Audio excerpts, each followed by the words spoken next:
So it might be quickest to just go through this Chelsea game. So just open it up. What I also do is in another tab, I open up the same game so you can actually see all the players just for the starting thing. I sort by number just to make it a bit easier.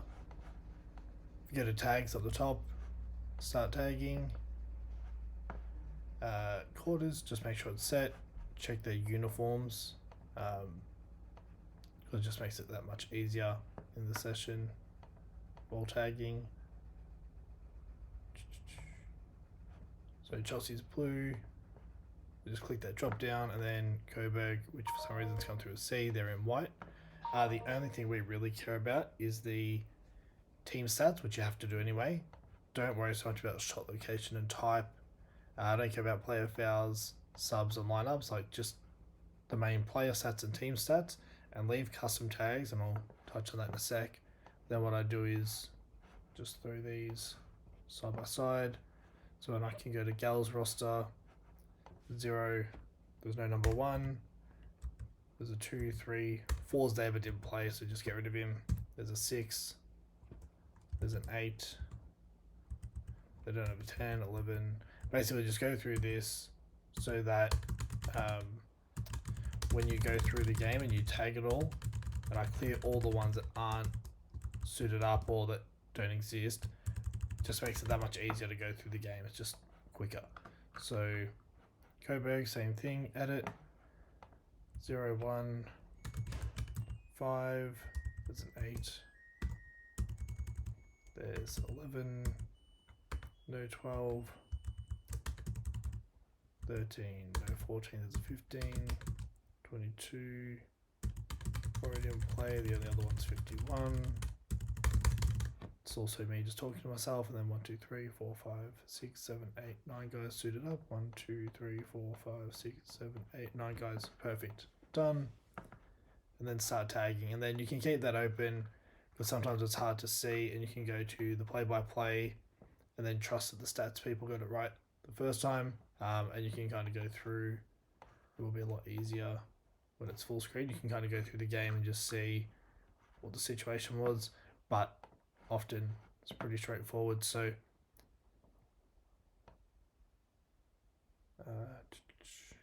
biggest hassle is trying to find the actual start of the game.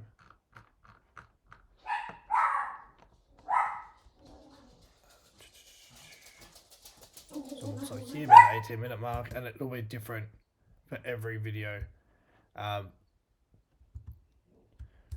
This little keyboard icon, shortcuts, shows you all the things, but basically left hand, A is fast rewind, S is slow rewind, D is slow fast forward, slow forward, and then F is fast forward, and then just below it, Z and B skips forward or back 5 seconds. So like right now, that's A rewinds fast, S rewinds slow, D forward slow.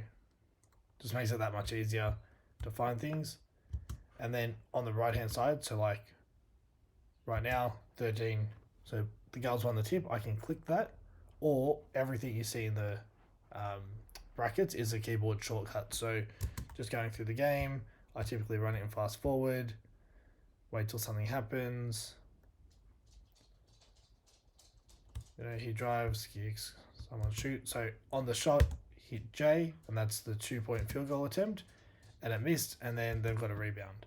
So I can click defensive rebound or just press L, and then it's going to ask who shot it, and I'll go back to the point of where we pressed it. So that's 24, who got the rebound, and if it's hard to see, like you can pause it, slow rewind, slow fast forward, you can scroll in to zoom and see, and now, I thought that was 16, but obviously the is done, so 15, and that's why the picking the lineup at the start just makes it that much easier. You can use the settings to make it play in 720, which makes it a bit easier. It just takes a bit more time to buffer, obviously. And then I skip through, like you don't need to watch them dribble up the court in slow motion. Now, I haven't seen Coburg yet, so I don't know if this is an action or not, but it looks like they've kind of done this curl into a screen. So just to kind of flag it to make it easier later, I'll just go to custom, scout. And then I don't need to say it's for anyone in particular, so I'll just say skip. Then at the end of the game, I'll search for all the scout things, and then I'll just kind of flip through and see like, was this a one-off, or is this something that they look at? This defaults to, I think everything defaults to 8 seconds. So whenever you push a button or click it, it's 4 seconds before and after. Don't stress. At the end, when we get the playlist, we can adjust it. There's no need to take longer tagging than it actually takes. So, at this point here, shoot. So I just press J, defensive rebound L. I think that's 22. And I'm pretty sure 13 got the rebound. So if you make a mistake, press 14. You can either go Control or Command Z and change it, and then hit done. Or, say it wasn't 22 who shot it, right click, edit the tag, and then you can change it. Like maybe it was a 3, or you need to change who it was, and then hit save. So it's pretty straightforward. If you accidentally press something, like right now, I don't know what just happened because Chelsea's all over the place. But if you were to, say you put a timeout there by accident, and a miss. Oh, look, so obviously by pressing timeout, the thing changed and I press the standard button, so it's a good example. So I can just undo, take away the turnover, take away the inbound, the timeout was the last thing, undo. So now I can just rewind, get to this point, and again, now I'm back on the game, J, L, and so I think that was 8 or 6. So that's where like you do want to rewind sometimes to try and find who is on the floor and what the situation is.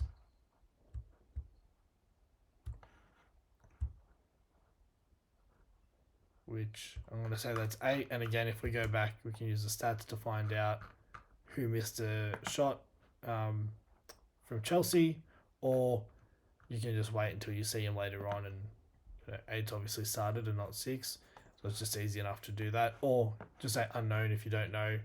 We can always go back to it later, and if we can't see him, it probably isn't going to help us when it comes to clipping the game anyway.